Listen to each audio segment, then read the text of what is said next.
All right. So what I'm doing here is first video, we go, what is solar and home electrification? Then we looked at the equipment.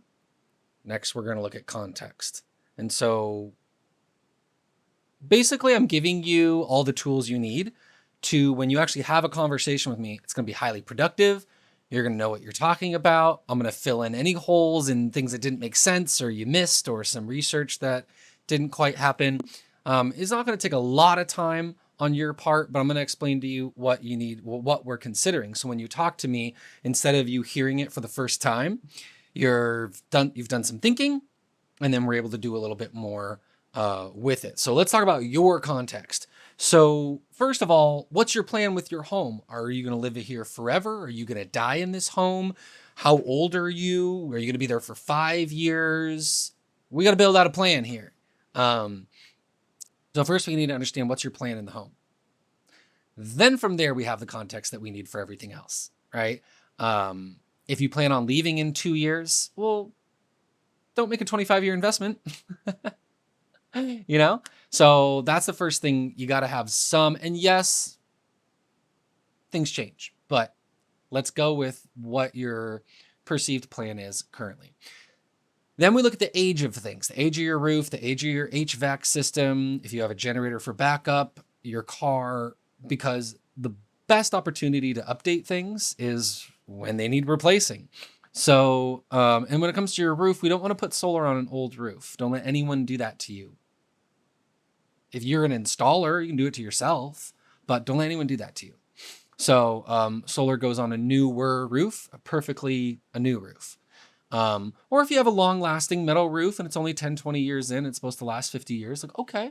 But let's not put ourselves in a situation where we need to take down a system, re-roof, and put it back up. So understand the age of everything, because that will affect your plan on when exactly you should do each thing. Obviously, if something needs replacing, do it in the best way according to your plan. But let's time that, because if you have an old gas furnace that needs replacing, then that's a perfect time to switch to a heat pump. You're going to need to do it anyway.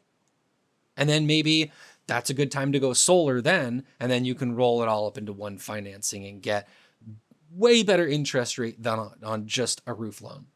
So you can see building the context so we can later build the plan. So the other one is, what are your financial goals and abilities? Do you have a ton of cash lying around for whatever reason? Do you have a lot of investments that you feel are at their peak? Are you at the end of your life and you just want to update everything so you have the cash to do it? It's not like I'm not asking you, are you rich or not? I'm saying, where are you at in your financial life? And do you have cash that needs reinvesting? Do you, is your home the place where you're trying to dump your extra cash? And is that in line with your investing goals? Especially if you're if you want to retire and age into and then die in your home, yeah, you're going to spend a lot of money on your home. But moving to some other place or facility, that would cost a lot of money too. So that's what we're looking. We're identifying, places where you're going to have to spend money anyway. So let's do it in the best way possible. Also, your financial goals and abilities are also going to tell you whether or not you should do financing, or what way, or how quickly you should pay it off or avoid, all those sorts of things.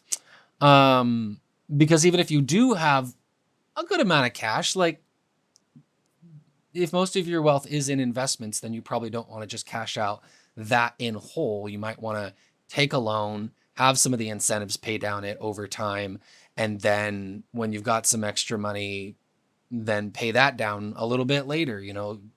Even for people who have a good amount of means, they still make sense not to just put $40,000, $50,000, $60,000 down on something. Maybe it does for them, but that's always something you got to talk through. Don't just assume that you're going to use financing or not. Let's talk it through and see if it makes sense for you. Now, your utility really matters. That also dictates your location, dictates your permitting as well. But let's ignore the permitting thing. That's a problem for your installer. Utility is going to matter. That's going to be your rate.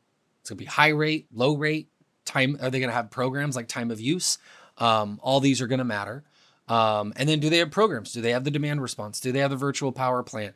We're going to have to see, because that's even because it's going to affect everything. You want to get into their virtual power plant program, but only 3 inverter types qualify. You're going to have to restrict to yourself to those 3 if you want to get into that program. So we're going to look at that. And we're going to talk those through as well. But knowing your utility, even having a bill in hand when you talk to me, it's going to help a lot. Geography is going to matter. The weather, the climate conditions, each site is unique. Are you on a golf course? Do you butt up against the ocean? Is there a giant tree in the way?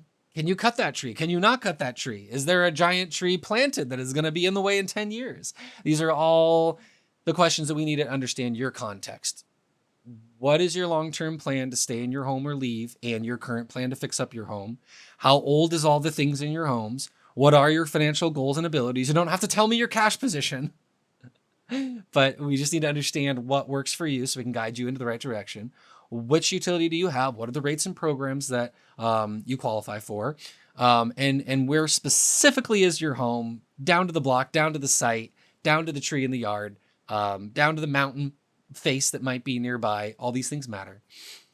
So go build that context, take some notes, write it down. When you get into a conversation with me, we'll go over each of these things, and then that'll affect us actually building the plan, designing the system, and selecting equipment.